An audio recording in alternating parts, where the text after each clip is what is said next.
Howdy. It's good to be back with you all, and it's good to have you along for the ride, whether this is your first time with me in Liberal Crime Squad or you've been around since the beginning. Before we get started, it's worth noting that my understanding of recording and my hardware has changed over the past decade. Once upon a time, I used a laptop I did not buy for the purposes of recording, and used its built-in microphone to capture my voice, as well as audio, piping it in from the laptop's built-in speakers into the microphone. These days, I've got better hardware and a better understanding of software. I've just turned off my noise gate, the computer I've had for over a year now. Aggressive. That's the sound you hear in the background whenever I talk. But whenever I don't talk, or don't use my keyboard, everything falls silent. There you go.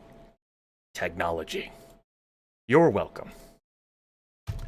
Now I went digging through the game files in search of some knowledge, and I didn't find everything it was that I was looking for, like what exactly the game means, what it's asking you for more experience, like what kind of thresholds is it looking for, what sort of thresholds are the people demanding for someone with more experience, like is it some folks just regardless of their statistics demand someone more competent, or does it matter depending on the competence or creature type of the individual?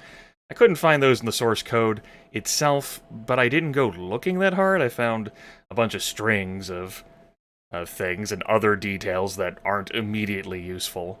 I also went digging through the armors and the selling locations, as I didn't show off the fact that we do have a department store that we can go to.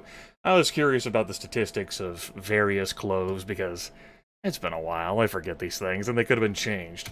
The trench coat is just as effective as the black robe as far as professionalism and interrogation and stealth is concerned. The difference is that the trench coat can do a better job of concealing items. The black robe is a suitable disguise for the court hall, the halls of ultimate judgment, as it's currently called in its arch-conservative state. I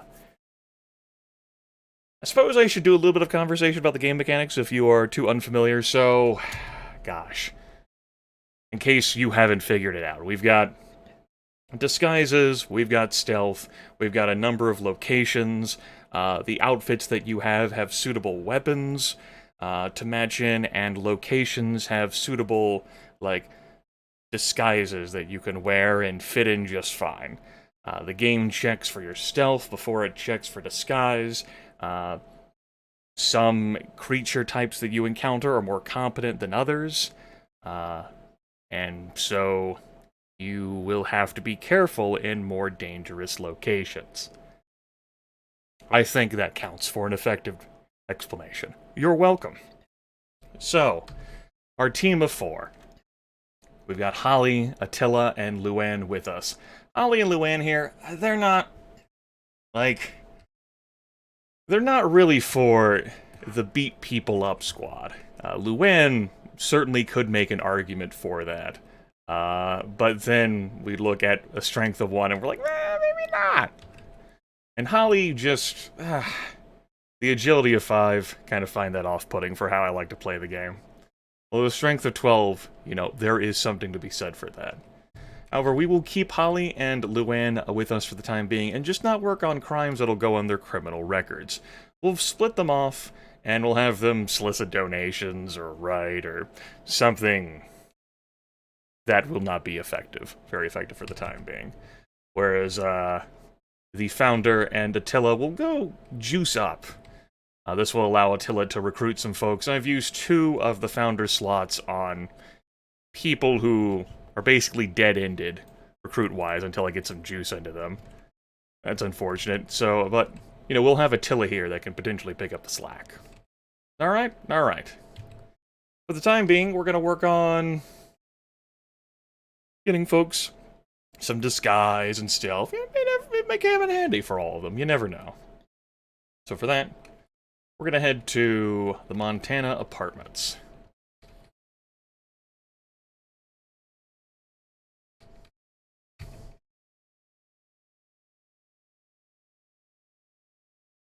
Now, when you perform an illegal action, you have a chance of attracting suspicion.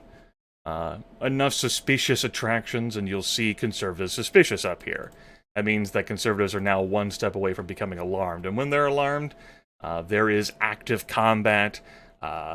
Someone, whether it be police or death squads or gangsters or skilled conservatives or agents or the army, they'll eventually respond to your shenanigans depending on the site you're at.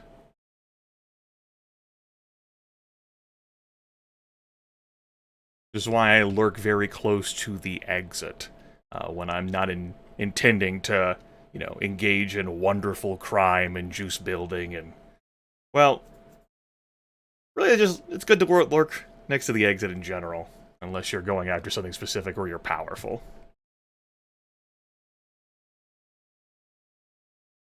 Now, the crimes that are committed on a site can elevate a location to high security or outright close it down. When it gets closed down, it'll reopen after a period of time, depending on how heinous the crimes that were committed were, and it'll be, like, remodeled and rebranded.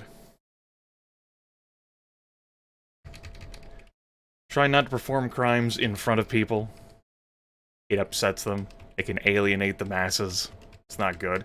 Your goal in this game is to elevate public opinion, to get the folks, the people, to turn back the arch-conservative nightmare, the sanctimonious Salmon. That was beautiful, Gaz. And, reignite the flame of liberalism in this country. Again, as a reminder, this game is based off of 1980s American politics, and is a satire thereof. So, if you say are a European and you're not seeing liberalism and conservatism applied as you understand it, well, broaden your understanding of other political structures. Or not. It's up to you, I reckon. I don't think we're going to do anything too terribly exciting in this video. Nothing horrifically harrowing. Once upon a time, you couldn't make an encounter vomit out of the ether just by pressing S once. What good game design that is. Good. Good. We want Holly and Luann without criminal records, because I'm gonna keep them somewhere else and have them engage in activities, and I don't want them to be fucked with while they're in the process of doing something completely and wonderfully innocent.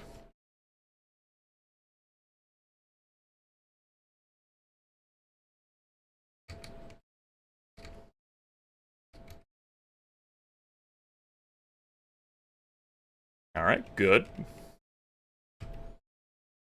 Let's get out of there. Obviously, the founder, he's pretty solid already on securing his guys. Now, you might be like, Grimith, why are you working on these things now? Like, especially if you're gonna, you don't even have a full squad and you're gonna be removing half of that squad to go do other things. We're not gonna run out of time, folks. We're in month 2. It's perfectly fine. Of course, the caveat is, the more inputs you give the game,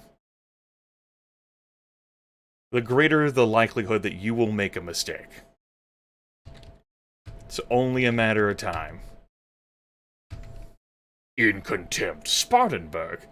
Conservative federal judge Ted Clark has resigned in disgrace after being caught with a civil servant. You'll see some lines in brackets, especially if we start delivering some pickup lines. That's due to the current free speech laws in this arch-conservative nightmare.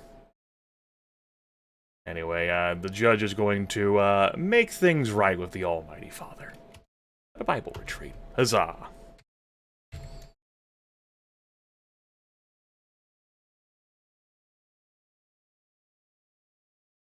Man.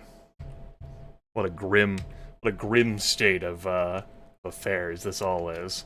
We're gonna head to the Windsor condominiums one time, and then we're gonna get on with, well, some other things. You can rejoice. Yay! You're welcome.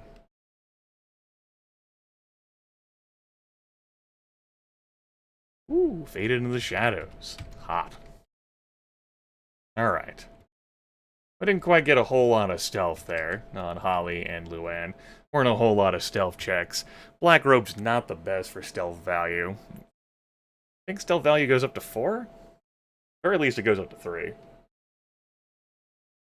And Black Robes count as 2. Alright. Well, this is a pretty effective video, right? Channeled our time together. It was good and productive and most righteous. Maybe next time we won't spend a few minutes on explanation. We'll get on with some fucking gameplay. Fuck yeah, that's what we're here for. We're gonna go talk to some more people and steal some shit from the Halls of Ultimate Judgment. Yeah! Get dunked on, Justice.